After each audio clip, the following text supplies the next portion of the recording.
Manus, and all the days of Brahma, there are so many Manus coming, they are all Manu avatars. Then Guna avatars? Shiva, Brahma, Vishnu, Mahesh. These are Guna avatars. Why are they called Guna avatars? Because they are predominating deities of particular gunas. And then there is Yuga avatars. So Yuga avatars are the incarnations of the Lord, or avatars of the Lord, who descend to establish the principles for spiritual perfection for a particular age.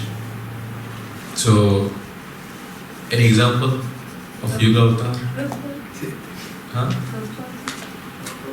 No, not Prabhu. Yuga avatar. Mahaprabhu, yes. Lord Chaitanya Mahaprabhu. Chaitanya Mahaprabhu, yes. So, avatars of the Lord who come to establish the principles of religion for that particular age. And then there is Shakti Avesh avatar. So, Srila Prabhupada is Shakti Avesh. Shakti means potency or power, and Avesh means invested in somebody. So, when the Lord empowers a particular living entity to do a particular task or particular mission of the Lord, that is known as Shakti Avesh avatar. So Vyasadeva is in the category of Shakti Avesh avatar because he has been empowered by the Supreme Lord to compile Vedic literatures.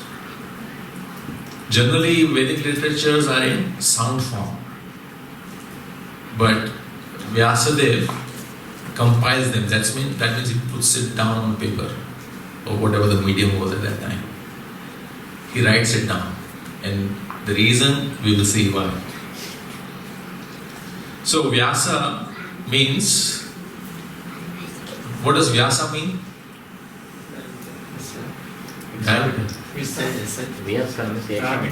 Editor, one who writes or edits or compiles is called Vyasa, and Vyasadeva is a title given to that personality who does that work.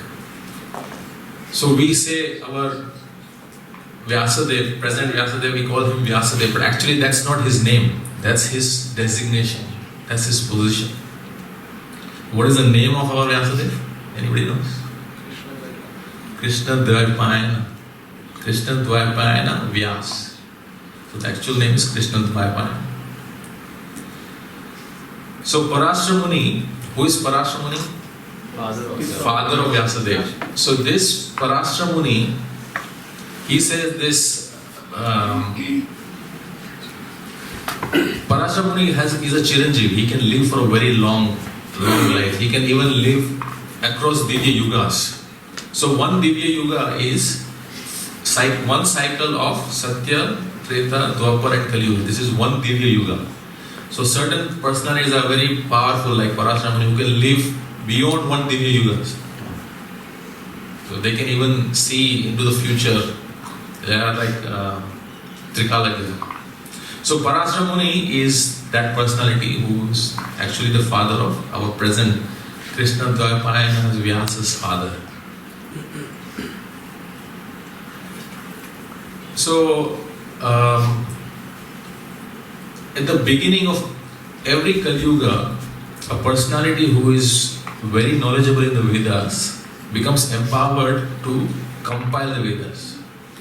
So there are how many Manus in one day of Brahma? 14. What is the lifespan of one Manu? 72 Divya Yugas of one Manu. So one Divya Yuga, as I said, Satya Yuga, Treta Yuga, Dwapar Yuga and Kali Yuga. This is one Divya Yuga. Like that, 72 Divya Yugas is lifespan of one Manu.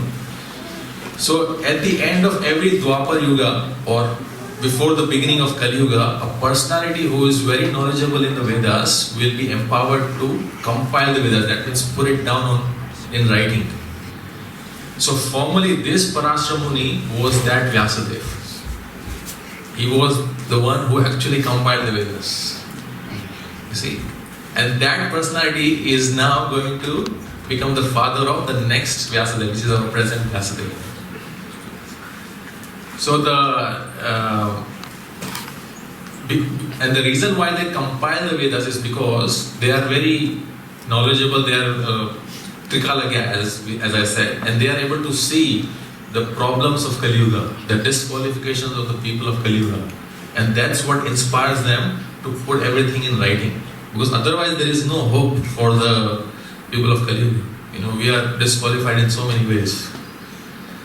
So, as a matter of compassion, as a matter of service to the Supreme Lord, they do this service, and that service is called Vyasa, of compiling the Vedas. So this Parashara Muni, he says in Vishnu Puran that this present Vyasadeva is the best. Why? He gives two reasons. One reason is this Vyasadeva is an incarnation, a Shakti Avesh avatar of Krishna. Actually, he is Krishna himself. That's why his name is Krishna Dvaipayana. And the second reason he gives is the compilation of Mahabharata by our present Vyasadeva is really excellent. That means this Parashara Muni has also compiled Mahabharata when he was the Vyasadeva, and he says this Vyasadeva, what he has compiled is excellent. Why? Because it is Krishna himself who is writing this Mahabharata. So he is glorifying like this in Vishnu Puran. You see who's saying that? Parashara Muni is saying this. So why did our Vyasadeva got the name Krishna Dvaipayana? Krishna, because we know that he is Krishna himself. Why Dvaipayana? Dvaipayana comes from the word Dvipa. Dvipa means island. Like we say Navadvip. That means 9 islands. So Dvaipayana, because there's a story. How was Vyasadeva born? This present Vyasadeva. So Parashara Muni was once crossing a river, and who was tending the boat? Satyavati. Satyavati is the daughter of a fisherman. This is same Satyavati who later got married to Maharaj Shantanu, and she became the mother of Vichitravirya. So this is the same Satyavati. But before this marriage with Shantanu, an incident happened, which is this one. So Parashara Muni wanted to cross the river, and Satyavati's father knew that many sages are crossing this river, and he wanted her daughter to get the blessings of the sages. So this particular service was given to Satyavati to tend the water and take the sages to the other side. So Parashara Muni once was in the boat, and they were crossing the river. Satyavati was rowing the boat, and because Parashara Muni is very highly expert in astrological calculations also. He's a very great sage who can see. So as they were crossing, he did some calculation and he found out that this is the most auspicious moment for the appearance of the Supreme Lord himself. So he told Satyavati, would you like to bear this child? So Satyavati is saying that, how is that possible? He said, no, don't worry. But she said, we are in the middle of the river, and what if everybody sees us? So Parashara Muni said, no problem. By my mystic power, I will create an island. And this island, nobody will be able to see. So Satyavati said, but if I become pregnant, I'm not even married. It's going to be 9 months, and what will I tell my father? So Vyasadeva said, no, this personality will be, as soon as you become pregnant, it will immediately follow by a delivery. So it will not take time. And not only that, this will not be a small child, it will be a full-grown adult. You just have to become the mother, and I'll become the father. So Satyavati then agreed, and Parashara Muni created this mystic island, and in that the Supreme Personality of Godhead took his birth. And that's why it is said Krishna Dvaipayana, because he was born on an island. That's why he got this name, Dvaipayana.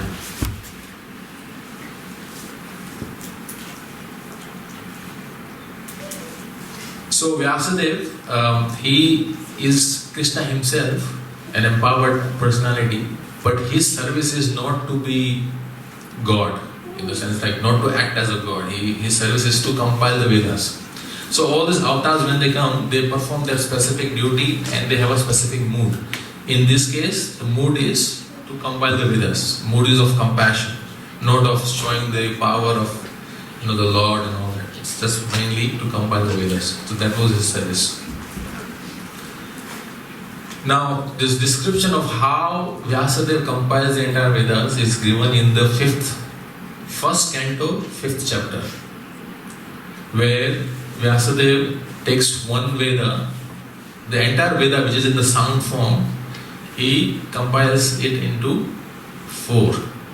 So there was only one Veda which was called, what was the name of the Veda before Vyasadeva divided them into 4? It was called Atharva Veda. So this Atharva Veda, then he divided them into 4. So Rig, Sam, Yajur and Atharva. Like that 4 Vedas came. And in each of these Vedas there are descriptions of the mantras that are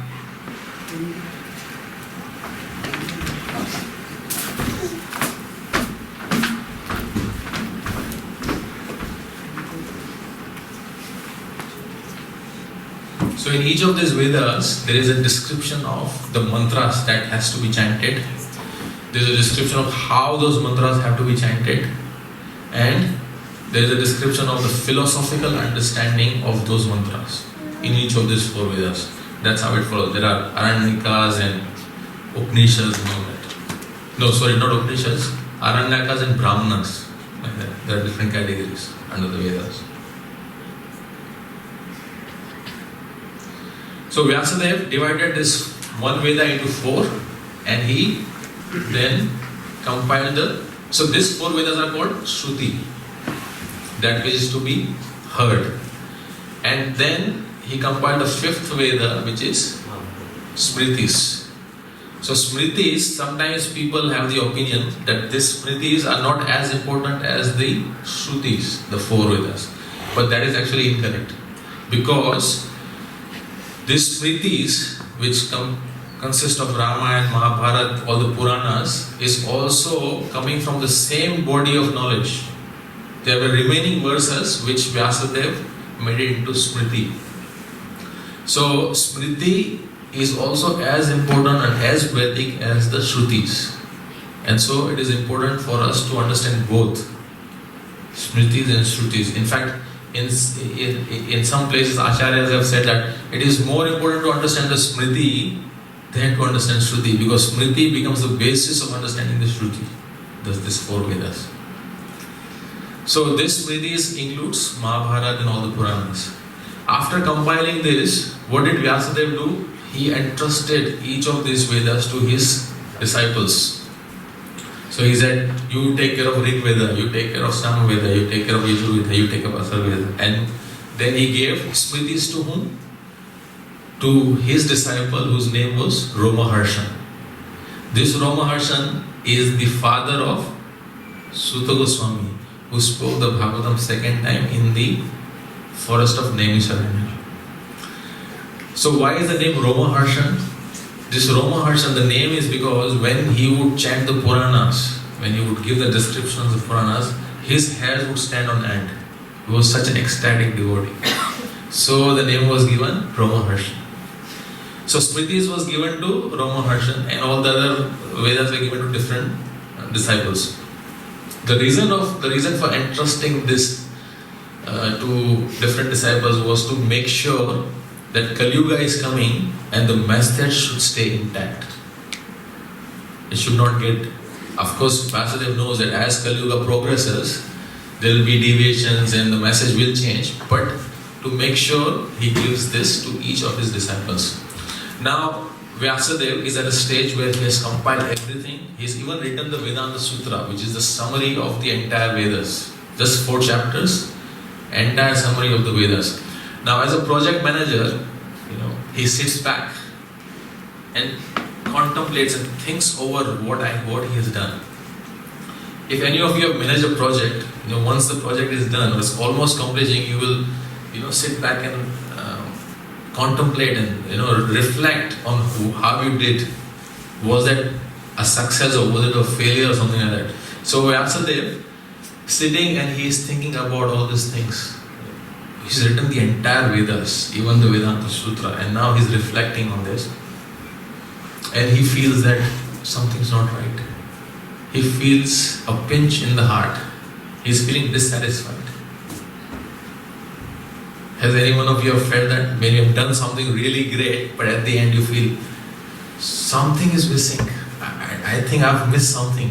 That dissatisfaction. So Vyasadeva was experiencing that despondency because he had compiled all this and he was thinking, I've missed something is not right. I'm not feeling that full 100% satisfaction. So as he was thinking like this, who comes? Narad Muni comes. Now Narad Muni is a personality who knows where to go, when to go and what to say. He knows exactly, and when he speaks, the personality who hears becomes free because Narad Muni is a pure devotee of the Lord, fully liberated. Even Vyasadeva is liberated. So Narad Muni comes and says, my dear Prabhu, you have written all these Vedas, but I still see that you don't look good. You look unhappy. What's the problem? So what does Vyasadeva say? It's very interesting how this personality is discussed. So Vyasadeva says, you are as good as the super soul. You are completely in touch with the super soul. So you know exactly what is wrong with me. Instead of me telling you what is wrong with me, I'm requesting you to please tell me what did I do wrong? Why am I not feeling that 100% satisfaction? So Narad Muni then said, he gave the answer. And he said, you have done a wonderful job. What you have compiled is extraordinary. No living entity will be able to do what you have done. You have given everything. But you have made one mistake. And that is, you have not sufficiently glorified the Supreme Personality of Godhead. You have glorified, but not sufficiently. You have not focused on that. And that is why you are feeling insufficient, unsatisfied, unhappy. Now, there is a very important lesson for all of us to learn. Here's Vyasadeva, a liberated personality who has written the entire Vedas and is feeling unsatisfied because he has not sufficiently glorified the Supreme Personality of Godhead. If we want to be happy in this world, what do we have to do? Sufficiently, not just glorify. We have to completely focus ourselves in glorifying the Supreme Personality of Godhead, because that is the only way one will feel satisfaction. So Vyasadeva is not feeling that satisfaction. What to speak of all of us? So this is the solution here. Glorification of the Supreme Personality of Godhead.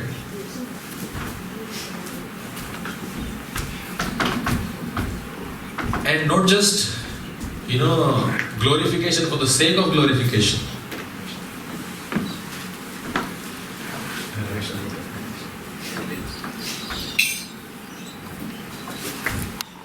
It has to be glorification exclusively of the Supreme Personality of Godhead.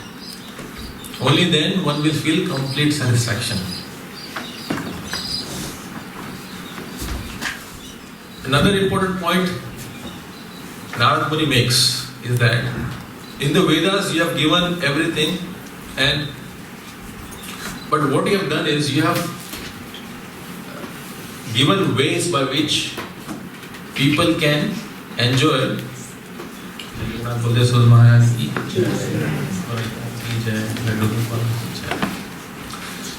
So you have given lot of ways by which people can enjoy material facilities. And people in general are inclined to enjoy material facilities, is it not?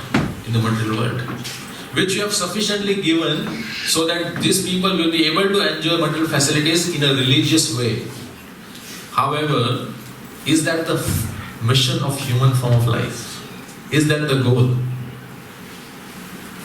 What do you think? No. Yes, it is not the goal of the human form of life. Enjoying material facilities is not the goal. What is the goal? To understand the Supreme Personality of God, to glorify Him, to become closer to Him. That is the goal. So, Narad Muni is objecting here. He is saying that you have given everything, but you have not sufficiently glorified, and you have given ways for people to enjoy in a religious way. So what they will do is, they will neglect the glorification of the Supreme Lord, but they will be very attracted to enjoying religiously, using the Vedas, rituals and all that. And which is what we see, 90% of the Vedas is that, all the rituals of how to enjoy religiously. So that is what Narad Muni is saying. And then he gives his instruction. Now this is very important. He says, now you compile one literature which is in exclusively glorifying the Supreme Personality of Godhead. You see where Srimad Bhagavatam is coming? He said, compile one literature which is completely in glorification of the Supreme Lord. Nothing else. There is nothing material about it. It is beyond all the gunas. It is completely transcendental. And then Narad Muni says, you have compiled all the Vedas and then you wrote a summary of that, which is Vedanta Sutra. Now I instruct you to write a commentary on this Vedanta Sutra. And that commentary is Srimad Bhagavatam. So this itself is sufficient for us to understand that this literature has got nothing to do with enjoying material facilities. It is completely transcendental. It is meant to bring us completely closer to the Supreme God.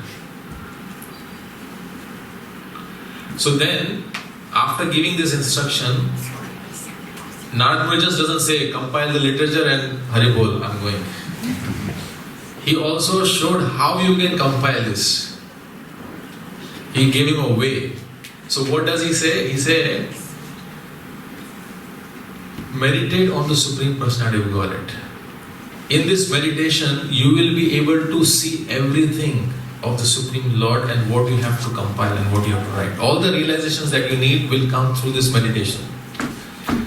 So another important point is, a spiritual master, a genuine spiritual master will never ask his disciple to do something which he himself is not prepared to do. So Narad Muni is giving this instruction to Vyasadeva to meditate. And then he describes his own story. He said, how I, and this is given in the next chapter, 6th chapter of the first canto. He said, how I was a very small boy of 5-year-old and I had a mother and I didn't know who my father was. My mother was a maid servant in some dharamshala. The people would come and stay for a short duration of time. And once during the rainy seasons, 4 Bhakti Vedantas came. Bhakti Vedantas came during the 4 months of rainy season, and they stayed in that ashram. And both my mother and I were engaged in their service. So I used to hear discourses from this Bhakti Vedantas, and sometimes I would even take the remnants. One day, early in the morning, my mother went to milk the cow and she got bitten by a snake and she died. I was completely alone. I only had my mother, which mercifully Krishna took it away. This is Narad Muni's description. He is seeing this incident of his mother passing away as a great mercy of the Supreme Lord. Because now I had no one but the Supreme Lord to depend on.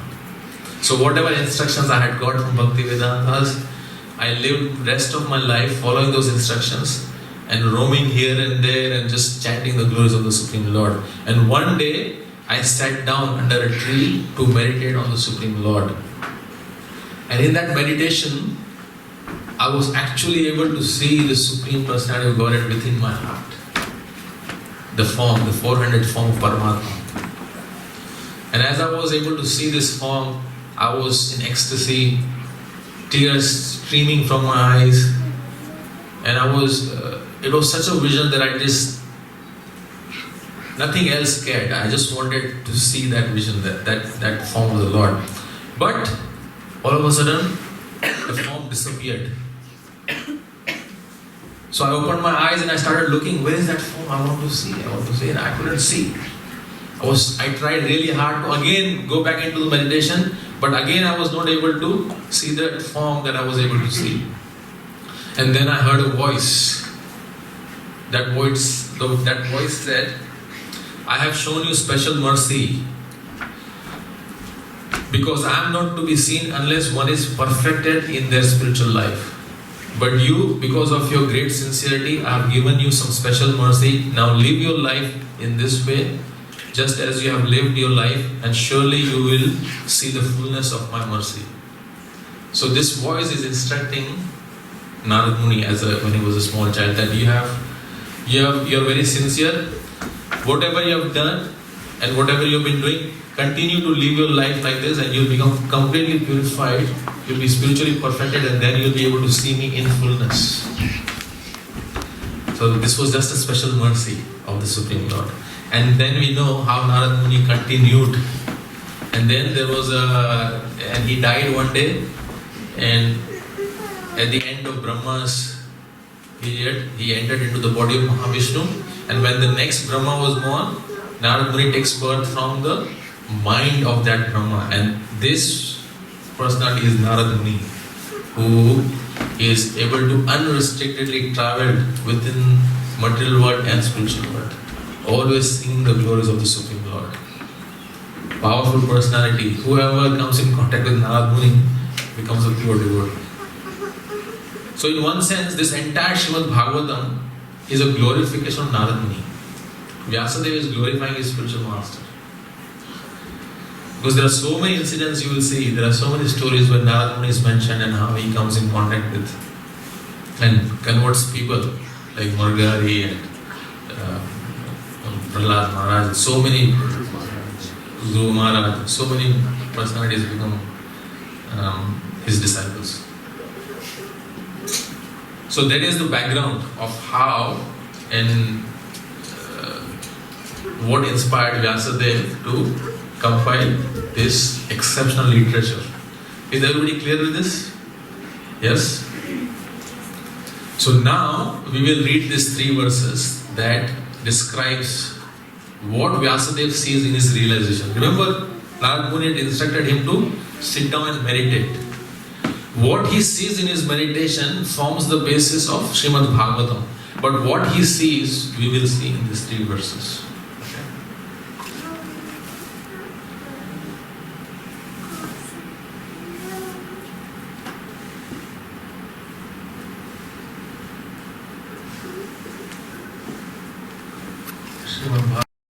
This forms the basis on which Vyasadeva wrote Srimad Bhagavatam. And Jiva Goswami has very elaborately commented on these 3 verses in his Sandarbhas. So it's very important for us to know.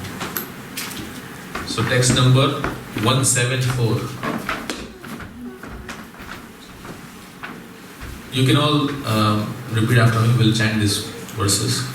Bhakti yogena manasi samyak pranahite male apashyat purusham purnam maya chadapashayam. Thus he fixed his mind perfectly, engaging it by linking it in devotional service, bhakti yoga, without any tinge of materialism, and thus he saw the absolute personality of Godhead along with his external energy, which was under full control. So now Vyasadeva is meditating, and in the meditation, what does he see? He sees the Supreme Personality of Godhead in fullness. That means not just the Supreme Personality of Godhead, but the entire spiritual world he is able to see in his meditation. And not only that, what else does he see? He sees the external energy of the Supreme Lord, who is fully under his control. So Maya is basically fully under his control, and where is he? Behind him. This is very important for us to understand, because most of the time people have a misconception that Maya is actually higher than the Supreme Lord, or Maya is completely supreme. But here we see that Vyasadeva is able to see that Maya is completely under the control of the Supreme Personality of Godhead.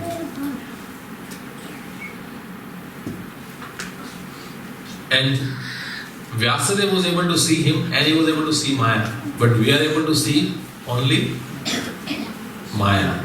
We are not able to see Krishna. Because we are covered by Maya. We are under the influence of Maya. But Vyasadeva is not under the influence of Maya. Vyasadeva is a liberated soul. So he is able to see both.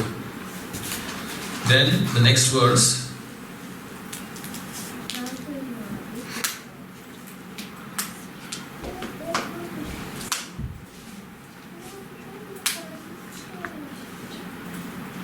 Yaya samhoito jiva Atmanam trigunatmakam Paropi manute nartham Tatkritam chapi patyate.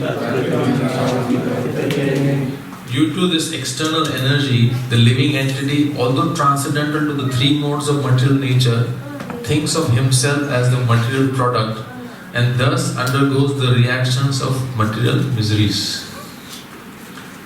So now, what does he see next? He sees the living entities. And he sees the living entities are under the control of this external energy.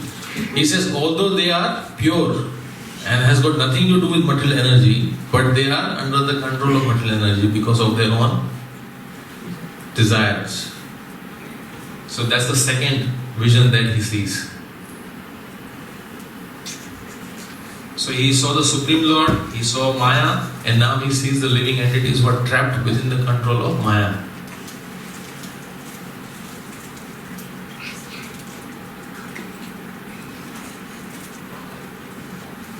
So when he sees this, he understands that these living entities who are within the control of Maya are now completely bewildered by the influence of external energy. They think of them what they are not. It's like, crazy people, basically. Have you all, not all, but some of you been to Mad Hospital? None of you would have been, I'm not saying like admitted, but visited a Mad Hospital. Aren't we? Aren't we living? We are, but we don't realize that because we are covered by Maya.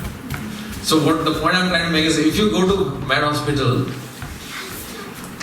Relax. there are people, mad people, somebody will think that I am Vishnu, or I am Prime Minister Modi, or I am this, or I am that, and they'll be acting like that. They think like that. And when a doctor who is fully normal, when he comes in, all these mad people think, here comes a madman. That's how it is. So they are mad, but they think normal person as mad. So here, we think I'm male, I'm female, I'm father, I'm mother, I'm a manager, I'm a president, I'm this, that, which we are none of this. We are all spirit souls, part and parcel of the Supreme Lord, servants of the Supreme Lord. But because we are in this material world, under the influence of material energy, we think I'm this, I'm that. So that is our situation, like, sorry to say, but like a mad people. We are crazy to think like that. But as long as this conditioning is there, we will think like this only. Unless we become free of this conditioning, unless we become free of the control of Maya, we will think like this only. It's not possible. So now, Vyasadeva has seen that the living entities are trapped and they think themselves what they are not. Third verse will show what is the process, or how can they become, or how they can get out of this mad condition that they are in. You see how it is flowing? He saw the Supreme Lord and he saw Maya.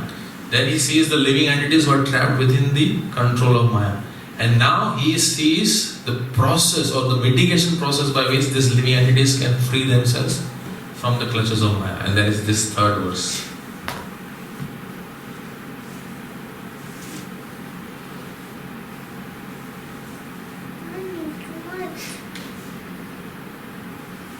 Anarthopasamam sakshat Bhakti yoga madhokshaje Lokasya janato vidvams Chakre satvata samhitam.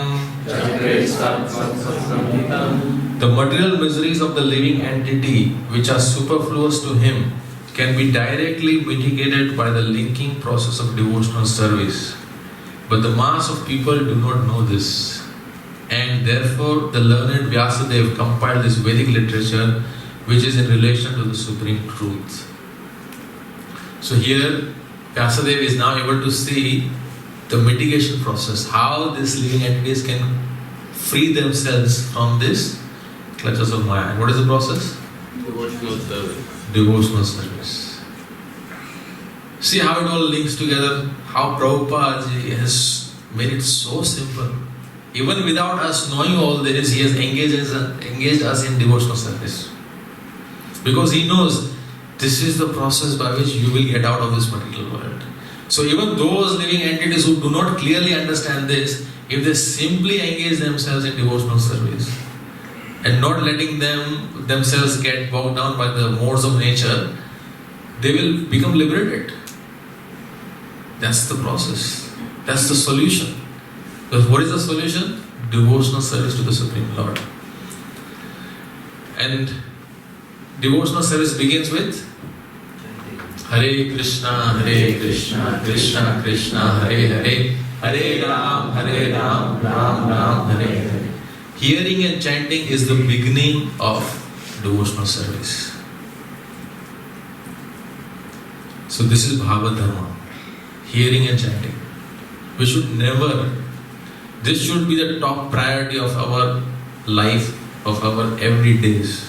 As soon as we wake up, these two things has to be done, hearing and chanting. Of course, reading is also part of hearing, where you are hearing the written, in a written form. So hearing, reading, chanting, worshipping the Supreme Lord, these are all processes of devotional service, and these are the solution for us to get out of the clutches of material existence. So Vyasadeva has written this very beautiful, exceptional literature, Srimad Bhagavatam. Srimad means beautiful, Bhagavatam.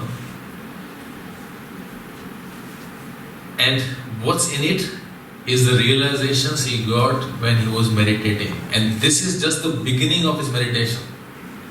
He realizes a lot of things which are given in the Srimad Bhagavatam, but this is the beginning, where he sees the Supreme Lord, the Maya, the living entities trapped in Maya, and the process of devotional service by which they can get out. And that becomes the basis of Vyasadev's this literature that he has written, Srimad Bhagavatam. So it is the most mature fruit of all Vedic literature, because it is the direct expression of Vyasadev's realization, under the guidance of a bona fide spiritual master, Narada Muni. Without the mercy of spiritual master, one cannot do this. Because he had the mercy and the instruction of Narada Muni, Vyasadeva is able to actually enter into the pastimes of the Supreme Lord, and also is empowered to write them down, so that people of Kali Yuga, like all of us, can benefit. So with that, end here. Thank you very much. Before we end, Yes. how many of us over here have got a Srimad Bhagavatam set? Or I should say, how many of us don't have a Srimad Bhagavatam? Anyone else don't have a Srimad Bhagavatam set? Would you like to order one? Yeah? Same. So Bhadra Purnima is also coming soon. So I'll make an order for you, please. Yeah. Thank you. So those who don't have should purchase one, and those who have should start reading. Don't keep it as it is. Please read them, because without reading, of course, Srimad Bhagavatam is so powerful, because Srimad Bhagavatam is a form of Supreme Lord. If you don't have any deities, if you don't have any photos of the deities, you can keep Bhagavatam on the altar and worship, and you'll get the same benefit, because Bhagavatam and Krishna is not different. Srila Prabhupada writes that you can see Krishna in every page of Bhagavatam. That's how powerful it is. Because it's a direct realization of Srimad of Vyasadeva. So it's not an ordinary book. It's not a book actually. It's the Supreme Lord Himself. So if you just keep Srimad Bhagavatam in your house, you have Lord in your house. So even if you have no plan of reading, don't worry, still buy and keep it.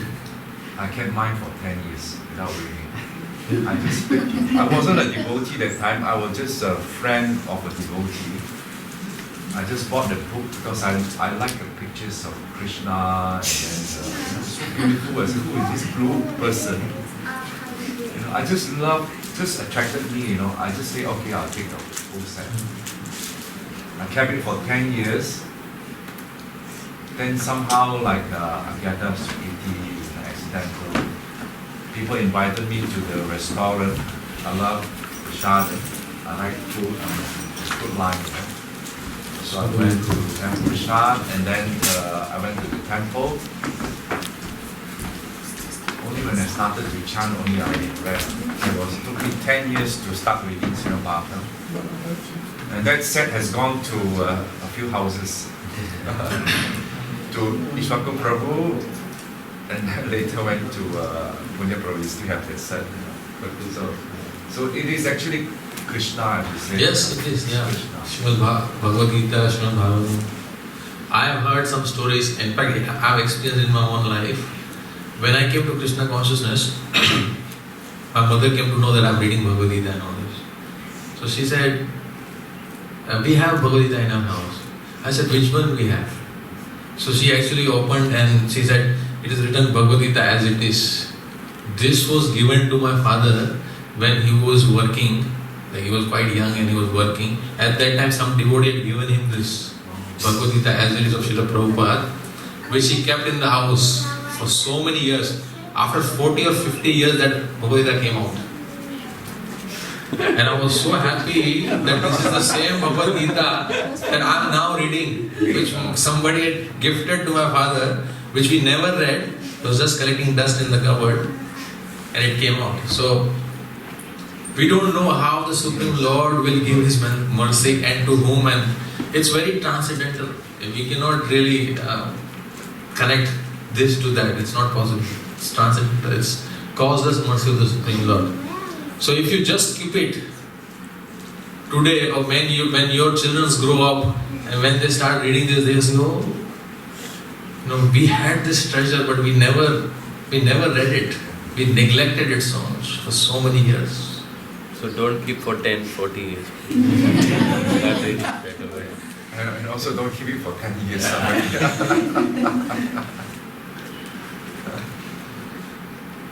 Followed by.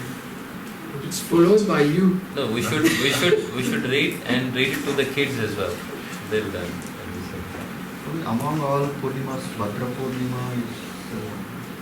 Yeah, it's a special significance. Okay, so we'll stop here. Thank you very much. Bhagavatam ki. Prabhu, can go on? Prabhu, questions? Prabhu, can go? Yes, you can ask, and if I don't know, Mataji will answer.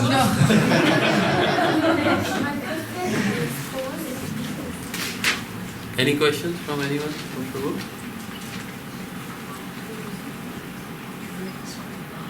You could ask how many Bhagavatam sets I can get. When can I order? Straight after this class, we can order. You can also... As we have seen, this is the most ripened fruit of all Vedic literature. So if you just read Srimad Bhagavatam, that is sufficient. You can go back home, back to your head just by this one book. And there are different language options as well. We can order different language options. Hindi, Gujarati, English, whatever is required, we can.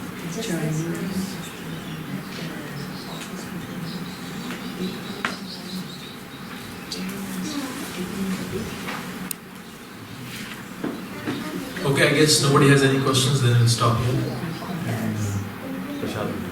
Prasadam, yes. Ready for prasadam? Since 5 o'clock.